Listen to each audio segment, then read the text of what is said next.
Hello दोस्तों, नमस्कार। स्वागत है आपका स्टेनो मास्टर में। आज आप लोगों को राजस्थान हाई कोर्ट की नो डिक्टेशन अमेरिका के बारे में डिक्टेशन होगी। चलिए स्टार्ट करते हैं। ये वर्ड 80 वर्ड पर मिनट के हिसाब से होगी। 3, 2, 1 रेडी। अमेरिका में राष्ट्रपति और उपराष्ट्रपति पद के चुनावों में डेमोक्रेटिक पार्टी के राष्ट्रपति पद के उम्मीदवार जो बाइडेन और उपराष्ट्रपति पद की उम्मीदवार कमला हैरिस का राष्ट्रपति डोनाल्ड ट्रंप और उपराष्ट्रपति माइक पेंस को चुनौती देना तय हो गया। उम्मीदवारी को स्वीकार करने के साथ ही भारतीय मूल की कमला हैरिस उपराष्ट्रपति पद की उम्मीदवार बनने वाली पहली अश्वेत और दक्षिण एशियाई मूल की महिला बन गई हैं। अपने भाषण में कमला हैरिस ने खुद को भारत और जमैका के अप्रवासियों की बेटी बताया है। इसके साथ ही चुनावी जंग को धार मिलने लगी है और तीखी बयानबाजी भी शुरू हो गई है। ट्रंप पर अमेरिका को फटे हाल बनाने का आरोप लगाया जा रहा है, तो दूसरी तरफ ट्रंप और उनकी टीम बाइडेन और कमला को अयोग्य बता रहे हैं। Para change. बराक ओबामा के 8 वर्ष के शासन के दौरान उनके हर फैसले के पीछे बाइडेन मजबूती से खड़े रहे। उनके पास बेहतर प्रशासनिक अनुभव है। अपने समर्थकों के बीच जो बाइडेन विदेश नीति के विशेषज्ञ के तौर पर मशहूर हैं, वाशिंगटन डीसी में राजनीति करने का कई दशकों का तजुर्बा है। उन्होंने अपने जीवन में बहुत उतार चढ़ाव देखे हैं, बहुत सी त्रासदियां झेली हैं।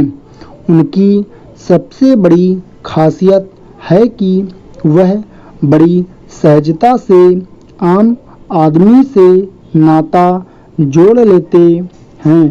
विरोधियों की नज़र में बाइडेन ऐसा व्यक्ति है जो अमेरिकी सत्ता में गहरे रचे बसे इंसान हैं, जिनमें काफ़ी कमियां भी हैं। विरोधी कहते हैं कि वह अपने भाषण में झूठे दावे करते हैं, जो बाइडेन का चुनाव प्रचार से बड़ा पुराना नाता रहा है। अमेरिका की संघीय सियासत में उनके करियर की शुरुआत 1973 में सीनेट के चुनाव से हुई थी और उन्होंने राष्ट्रपति चुनाव में भागीदारी के लिए पहला दांव आज से 33 वर्ष पहले चला था। जो बाइडेन राष्ट्रपति बनने की तीसरी कोशिश कर रहे हैं, गलत बयानबाजी के चलते उनका पहला अभियान शुरू होने से पहले ही खत्म हो गया था तथा उन्होंने अपनी रैलियों में यह कहना शुरू कर दिया था कि उनके पूर्वज उत्तरी पश्चिमी पेंसिल्वेनिया की कोयला खदानों में काम करते थे। उनके पूर्वजों को जिंदगी में आगे बढ़ने के मौके नहीं मिले जिसके वह हकदार हैं, मगर वास्तविकता यह है कि उनके पूर्वजों में से किसी ने भी कोयले की खदान में काम नहीं किया था। बाइडेन ने यह जुमला ब्रिटेन के राजनीतिज्ञ नील कीनॉक की नकल करते हुए अदा किया था, जो उन्हें भारी पड़ा था। नील कीनॉक के पूर्वज कोयला खदानों में काम करने वाले मजदूर थे। पैराचेंज। उनके बयानों पर कई बार हंगामा होते रहे हैं। उनके बावजूद वह अमेरिका के अफ्रीकी अमेरिकी समुदाय में काफ़ी लोकप्रिय हैं। वह अच्छे वक्ता हैं। अपने दिलकश अंदाज में लोगों में जोश भर रहे हैं और फिर बड़ी सहजता से उस भीड़ का हिस्सा बन जाते हैं। लोगों के बीच जाकर उनसे हाथ मिलाते हैं, गले मिलते हैं, लोगों के साथ सेल्फी खींचते हैं। 1970 के दशक में उन्होंने अमेरिकी बच्चों के बीच नस्लीय भेदभाव कम करने के लिए उन्हें एक साथ पढ़ाने का विरोध करने वालों का साथ दिया था।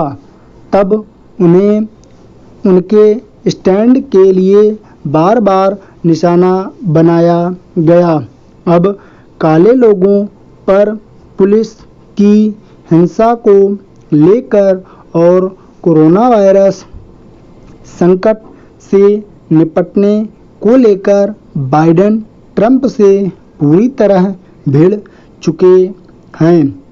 अब सवाल यह है कि क्या बाइडेन चुनाव में ट्रंप को मात दे पाएंगे। जहां तक उपराष्ट्रपति की उम्मीदवार कमला हैरिस का सवाल है, तो वह भी जानी मानी अश्वेत नेता हैं, लेकिन उन्होंने अपनी भारतीय जड़ें नहीं छोड़ी हैं। उनकी मां श्यामला मानवाधिकार कार्यकर्ता रही हैं। जमैका मूल के पति से अलग होकर उनकी मां ने दोनों बेटियों को भारतीय संस्कृति के साथ पाला। कमला हैरिस बड़ी ही शान से अपनी अफ्रीकी अमेरिकी जिंदगी जीती हैं। अब यह सवाल उठाया जा रहा है कि कमला हैरिस की उम्मीदवारी को लेकर भारत में लोग इतने उत्साही क्यों हैं। यह भी कहा जा रहा है कि कमला हैरिस के भीतर अब भारत कितना बचा है। कमला हैरिस की उम्मीदवारी को लेकर हमें देखना होगा कि उनकी नीतियां क्या हैं। भारत अमेरिका संबंध उस पड़ाव पर पहुंच चुके हैं जहां से उन्हें बेहतरी की तरफ ही ले जाना चाहिए, लेकिन कमला हैरिस जिस डेमोक्रेटिक पार्टी का प्रतिनिधित्व करती हैं, जिन विचारों को प्रदर्शित करती हैं और भारत से जुड़े कई मुद्दों पर उनकी पार्टी की राय से भारत सहमत नहीं होगा। कश्मीर और सीएए को लेकर कमला हैरिस के बयानों से भारत सहमत नहीं है। स्पष्ट है कि कमला हैरिस अपनी पार्टी की नीतियों का ही अनुसरण करेंगी। भारत ने वह दौर भी देखा है जब जम्मू कश्मीर में आतंकवाद चरम पर था और अमेरिका पाकिस्तान के पक्ष में था। जूनियर बुश और बिल क्लिंटन की सरकारें पाकिस्तान पर डॉलर की बरसात करती रहीं। उम्मीद तो की जानी चाहिए कि कमला हैरिस भारत के साथ संबंधों को प्राथमिकता देंगी। भारत अमेरिका संबंध इसलिए महत्वपूर्ण हो गए हैं क्योंकि दोनों के हित आपस में मिलते हैं। 1960 के दशक में अमेरिका में नस्ल भेद के विरुद्ध आंदोलन में कमला हैरिस के माता-पिता की भी भागीदारी थी। इसका प्रभाव कमला हैरिस पर पड़ा और वह एक सशक्त मानवाधिकार कार्यकर्ता के रूप में उभरी। जहां तक मानवाधिकारों का प्रश्न है, भारत खुद मानवाधिकारों का प्रबल समर्थक है। फिलहाल अमेरिका के चुनाव दिलचस्प मोड़ पर हैं। देखना होगा कि अमेरिका के लोग कैसा जनादेश देते हैं। धन्यवाद।